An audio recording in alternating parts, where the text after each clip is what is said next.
Thanks for downloading this episode of On the Record Online with Eric Schwartzman, the podcast about how technology is changing the world of communications.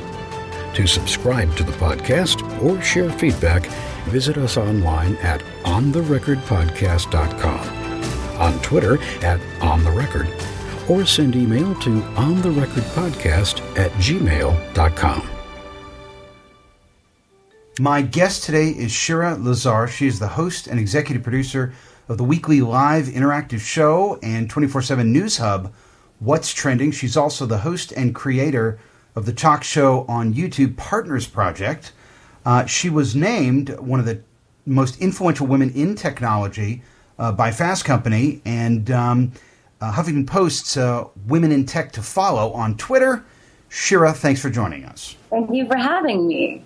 Give us, if you would, a little once-over on your background and, how you got in. What a nice girl like you is doing in a place like this. A nice Jewish Canadian girl like me. Well, I studied communications at Emerson College in Boston, and I just happened to come up at a time where, the option to go to a local news station was definitely there, but there were other options. And, 5-6 years ago was when people were starting websites, looking for more video content online, and I came in at that point. And I started working for sites ranging from, Yahoo to Hollywood.com to Verizon VCast, doing videos for mobile. And then in LA came up at a time when, tech mixers were just starting as well. And so I started emceeing those mixers and grew into this convergence of entertainment and tech, which we're seeing completely blossom right now. And I've hosted video content for everyone in blogs for a while at cbsnews.com.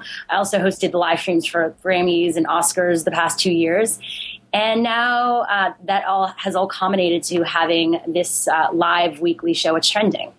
So talk to us a little bit about how you sort of arrived with the success that you've had, because a lot of our listeners also have blogs, they also have podcasts, and it seems as though it was your success in mainstream media that allowed you to sort of build your presence in social media or new media. Is that correct? And do you think that sort of, mainstream media is still a fantastic springboard to get a jump in the social media world? Yeah, definitely. I think I've always taken advantage of all types of media to get the word out. I always say, don't put all your eggs in one basket. It's not just about, social media or online versus TV or radio or print. It's like use as many of those mediums to get the word out. And it just so happens that social media has allowed me to amplify what I love doing. And I really care and am passionate about the online community. But then I found a way to tell those stories definitely on more mainstream media. I was hosting a show on NBC for a bit called LXTV, First Look at Open House LA, and that started as a website. So it was amazing to see that transition. And definitely having worked with CBSNews.com, it was that gap between we were online, but we were part of, a bigger network or mainstream play. And so I always say, it's not about one or the other, but how can you take advantage of both sides to really advance the conversation. And I do think that's possible. It's not an either or type of thing, but you need to know how to make that information and those stories accessible to a mainstream audience. Listen, if you're into being part of a niche, that is totally valid. How many people in this space twit? He knows who his audience is, and he's taken advantage of that, and he's used it to his benefit, and he's making a ton of money off of it. From my perspective, I try to kind of bridge that gap between that niche audience and a more mainstream audience. That's what I've found success in, and that's what I'm passionate about, is making the things that I love that might be somewhat geeky or, nerdy sometimes or techie, making it understandable to people. And when you see people get why those things are important, I think that's very powerful. Now, originally when you started, you were working for other organizations, and now you're on your own, right? Well, I've always really been on my own. I've never really had a full-time gig somewhere. I think some people think I have, but I've always had my foot contracted maybe with a larger organization, but I've always been an independent contractor. And I think, if anything, that shows what's possible today. You don't need to necessarily get that, full-time position doing something, whether it be blogging or vlogging or hosting or anything else you want to do. There are the tools right now to create that portfolio, make it happen, build your audience. And then in the end, if you have a community, that will be valuable to anyone. Now, your programs are advertising supported, yes? Sorry, you were cutting out. So your programs are advertising supported, and that's correct, right? They're advertising supported? Wait, sorry, you were just kind of like, what was advertising supported? Your programs? Oh, yeah. So we've worked multiple different ways. Many times it is ad supported. We've worked with a ton of brands ranging from AT&T to Chevy to, I would host video content for Internet Week New York and Webby Awards for Pepsi. So definitely, we specialize in kind of bringing brands and portals and distributors together to create really authentic content for the community that is really hyper relevant and makes sense and gets socialized and is fun to be part of. Now, you've been doing this for a while. Talk to us a little bit about how the pitch to advertisers has changed over the last few years. Well, I think that advertisers realize the value in social media more and building community. I think it's still difficult because the divisions are siloed. So when you're working for a company, it's hard to think of a 360 model because there's, an ad sales team on TV, there's an ad sales team on mobile, there's an ad sales team online. And so it's hard to bring that story together when everyone's looking out. So right now, the future I see is where you do like a bundle ad deal and a company does that. And then you say, okay, well, where is that story best told? Let's put a bit of that money in TV. Let's put a bit of that money online, or maybe 80% online. But we could use some TV attention too, or some radio attention, or maybe a hit in a magazine. Who knows? And so that's where I see the future. And I think that conversation is still definitely difficult, but people are getting what it means to be influential. You don't need to be a traditional celebrity, and what it means to have a direct access to an audience, whether it be through Twitter or YouTube or Google Plus or Facebook. And they're getting the importance of being part of those conversations in a real way. Let's talk about that for a minute, because certainly if you look at the New York Times annual report, there's a line item on the balance sheet that gives you a value of their audience. But the means by which audiences are valued in mainstream media are established, but in social media, not necessarily so. Yeah. So sort of back us into, I guess, the rationale behind communicating the ROI of your audience to an advertiser. Yeah, that is hard. I mean, we've dealt with some brands where we're doing social media strategy for them leading up to a campaign, and then I'm hosting a video for them at the event. Like a media buy still, where you still see value in what you're doing in the community you're bringing together. But the fact is they feel comfortable with the media buy and with knowing that there are numbers, and whether those numbers are, you could say, truly engaged or not, that's still something that conversation needs to happen. And, sometimes the ROI could be everything from retweets to the quality of the people engaging in the conversation to click-throughs. It really depends on the company you're working with. But I think we're trying to figure out what that all means in social media. There are companies and platforms like Clout that have come up, like Cred, that I think are trying to make that more understandable to brands, the value of that, numbers, in terms of online influence of people and brands, and trying to create that established score that we see, ComScore has, or Nielsen with TV. And, Nielsen and ComScore are trying to make their mark with online video. They've created reports recently with Facebook, with YouTube, showing the power of the numbers there. And I think now that those players have gone in the game, that will really help advertisers recognize the power of those platforms. The fact that being on Facebook, is like a rating system. How many engaged subscribers you have now there, or the people that are clicking clicking through to your page. It's not just for viral pets and babies, but people that have legitimate channels that are getting bigger numbers than cable networks. Shira, if a brand wants to hire you to do some sort of a live stream from a media event that, let's say, the Grammy Awards or the Academy Awards, what kind of numbers are we talking about? Well, in those instances, it's actually the Recording Academy that's hiring me, and they're dealing with the advertisers on all those conversations on their end. I'm not having to deal with that. And with the Oscars also, it was ABC.com. It's their digital division. So they're having those conversations. And the fact is, there are numbers that can be promised, but ultimately it's also the brand recognition and connection. So you being part of the Oscars is something that's meaningful to a brand, or being part of the Grammys. It goes the same way. With the Oscars, it was really interesting because they actually had an iPad app that was $4.99 to be part of that second screen experience.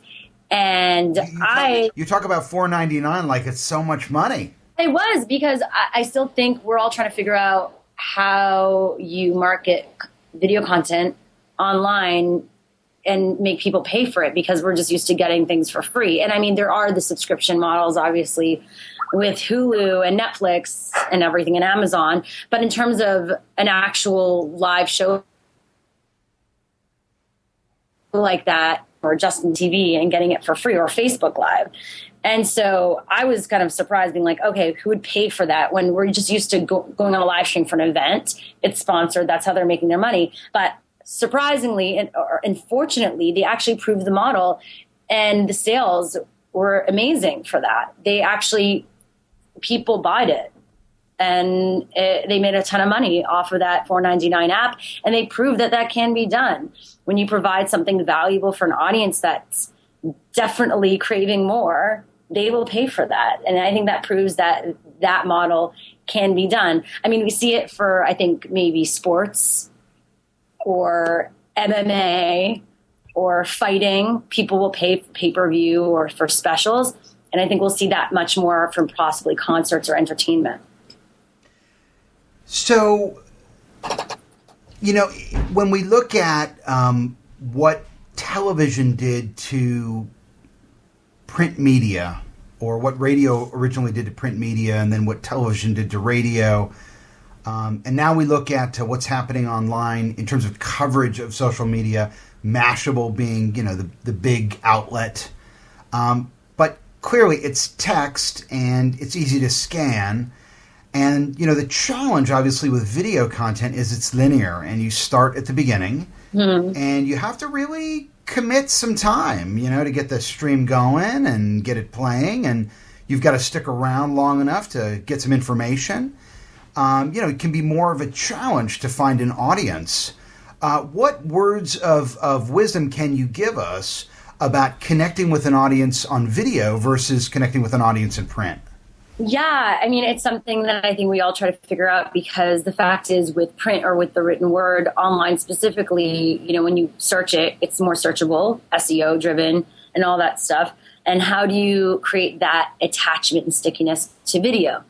And for us, you know, when we launched the show, we launched the blog a month before, and that was really important. I think the problem is with a lot of online or web shows or original series online is that they air and then they're done for a week, and there's nothing that's sticky for the audience in between. And so for us, it's about creating an ecosystem and a hub where you have this broadcast play at its foundation in the center of it, but around it you keep people engaged with other content that's similar throughout the week, throughout the day, so it becomes a destination. And the fact is, I do think it's a mixture between, you know, short form and long form. For us, we found a really interesting balance. I think we've actually proved that long form is possible. Like, we see long form with podcasts, so why can't you create, you know, use video long form? And I think it's that balance, that secret balance between, you know, being informed, entertaining, and bringing people on that are influencers that have, you know, people following them in the digital realm. There's an interesting, you know, thing to be said about people that are influential offline versus online.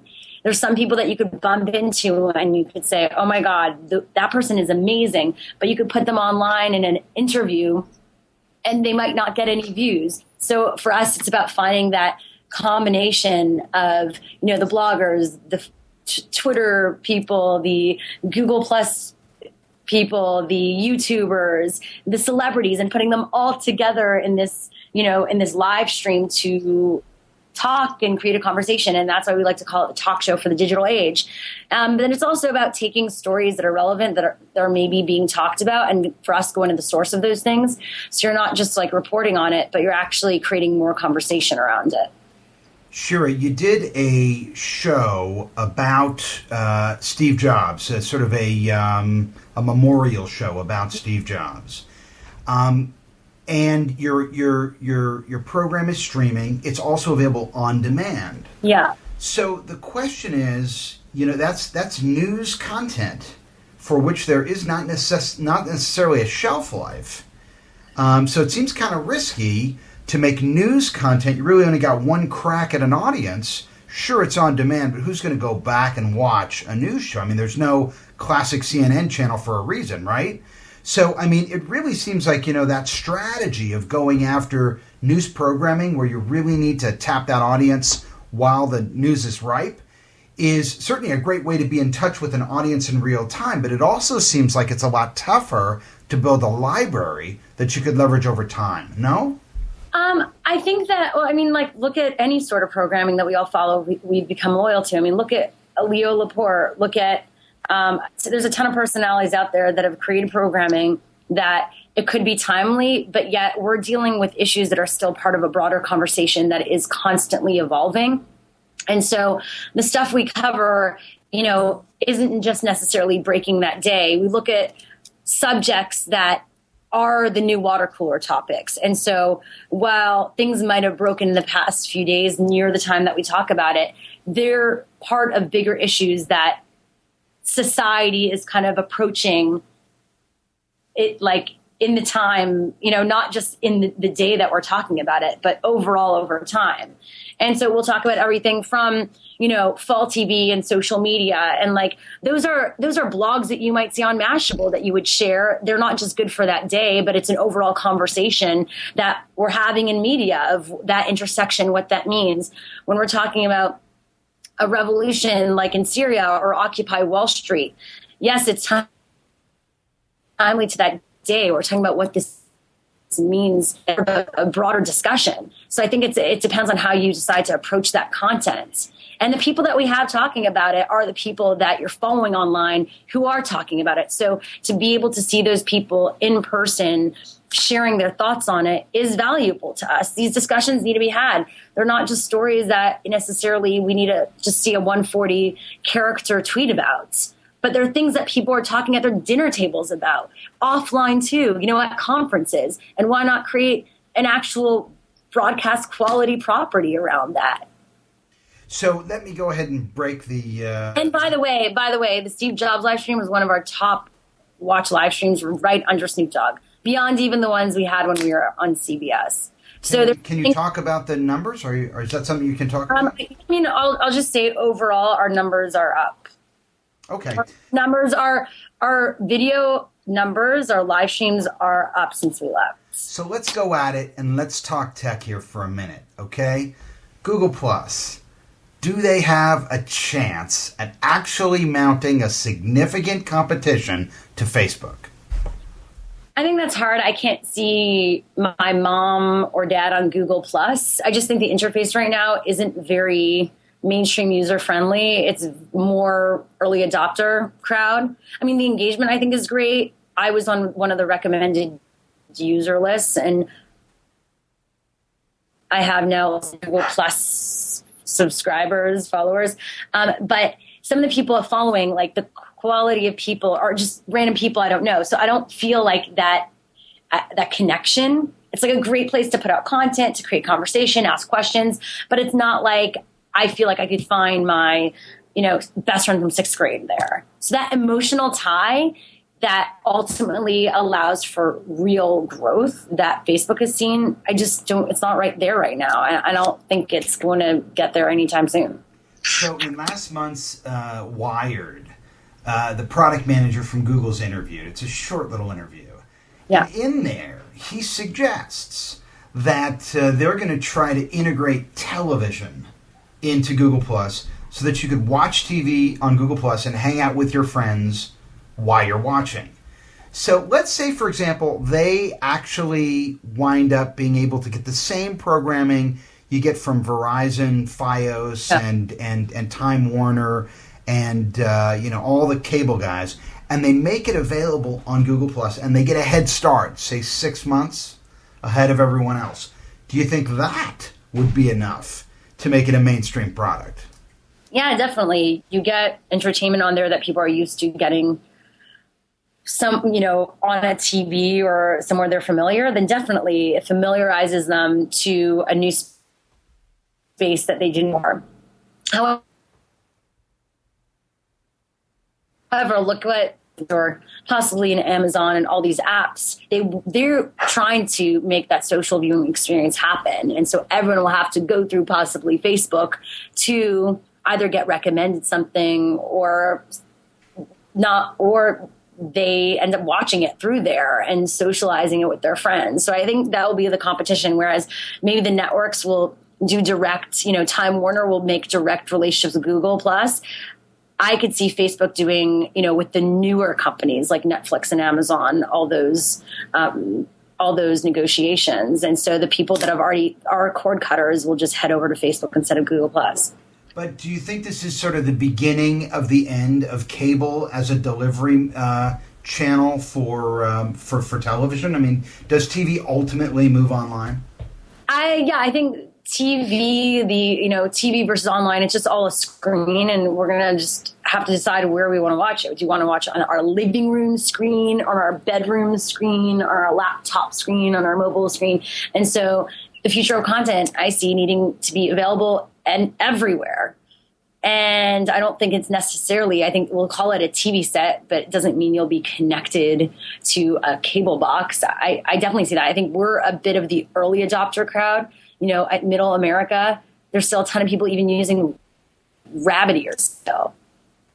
But we sometimes have to realize it's a slow process, but it's definitely starting. Okay, Facebook. Yeah, every time they make a change, everyone freaks out. First of all, do you think that the way they make the change perhaps could be done a different way so they didn't have the reaction that they have? Do you think they're, entitled to make the changes that they make? I mean, they're kind of leading the pack here, aren't they? Yeah, well, it's funny with Facebook because I feel like at every point users are satisfied, and it's like, or maybe they're not satisfied because there's privacy issues and there's all that type of stuff being talked about. However, he always makes like a jump. Like, it's like almost like he's not satisfied. Like, oh, I need to switch things up. I need to raise the bar. He's obviously seeing something more. And while everyone gets pissy and groans and is annoyed, everyone just calms down and just accepts it, it seems.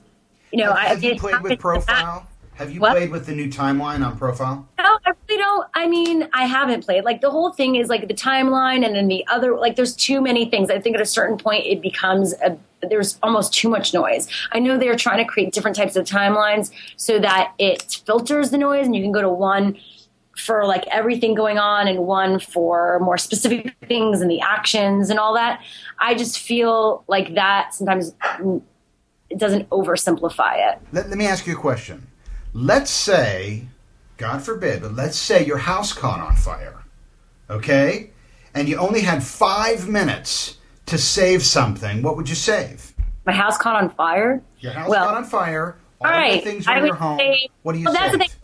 That's the thing. I guess I could see where you're heading, like timeline, save those things. Like, so I don't need to have pictures offline. If everything's on my, in the cloud, then there's nothing to save. I just need my laptop, my phone, and my cat, and I'm good to go. And maybe some clothes. How is that as a competitive move against Google Plus? Because if you already invested a couple years of memories or a few years of memories in Facebook, and now they've sort of replaced the scrapbook, I mean, isn't that a great competitive move? Well, that's the thing. That goes back to an emotional tie. They're creating stories, whereas Google Plus is just creating another platform to connect. in their on their turf, where a lot of people are. I mean, there's so many people using Gmail, but ultimately I think what makes something really blow up in a big way beyond the tech crowd is when you connect it with emotionality. And that's what Facebook is doing. They're creating something that's beyond using it just to, say hi or status update or to engage. They're actually trying to build on your life, and that's powerful. Sure. Final question on sort of tech news of the day. Let's talk about search, and let's talk about the future of search. I don't know if you've noticed, but I don't have any hard evidence on this, but it appears to me as though the quality of my Google search results are slipping. It appears to me as though the system of inbound links for deciding what pages have the most influence is ultimately that war is being won by the spammers. And the question is, if Google isn't successful with Google Plus, I mean, if they don't really achieve, mass adoption, what does that mean for the future of search? It's scary for them, definitely, because as we all know, we want to search results and find value through our friends now. And so that's much more powerful than just going to a database where an algorithm is telling us what's right or wrong. We'd rather our friends tell us what's right or wrong and search through that. Also, someone like Eli Pariser, who wrote The Filter Bubble, has shown this through Facebook, but then also through Google, that they're adjusting it based on, advertising needs. And so the less we can trust these types of platforms, the less we're going to use them in the long run. And it all comes down to trust, and they need to rebuild that trust. And it's hard because it's so easy to game the system. It's so easy to write enough about something and just game that SEO and be on the top of the search results. And they need to figure out a way to distinguish between